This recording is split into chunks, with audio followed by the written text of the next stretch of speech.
நாகையில் தாய்க்கு பதிலாக 10ஆம் வகுப்பு தேர்வு எழுதி ஆள் மாறாட்டம் செய்த மகளை கையும் களவுமாக பிடித்த தேர்வுத்துறை அதிகாரிகள் போலீசிடம் ஒப்படைத்தனர். தமிழ்நாடு முழுவதும் 10ஆம் வகுப்பு பொதுத் தேர்வு கடந்த 28ஆம் தேதி தொடங்கி நடைபெற்று வருகிறது. அந்த வகையில் நாகை மாவட்டம் வெளிப்பாளையத்தில் உள்ள நடராஜன் தமயந்தி பள்ளியில் ஆங்கில பாடத்திற்கான தனித் தேர்வு தொடங்கியது.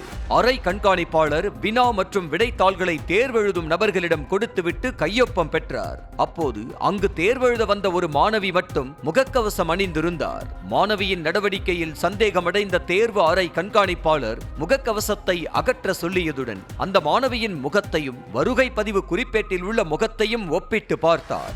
அதில் இருவேறு முகங்கள் இருந்ததால் சந்தேகப்பட்ட அவர் ஆள் மாறாட்டம் குறித்து முதன்மை கல்வி அலுவலர் மற்றும் தேர்வு கட்டுப்பாட்டு அதிகாரிகளுக்கு தகவல் அளித்தார்.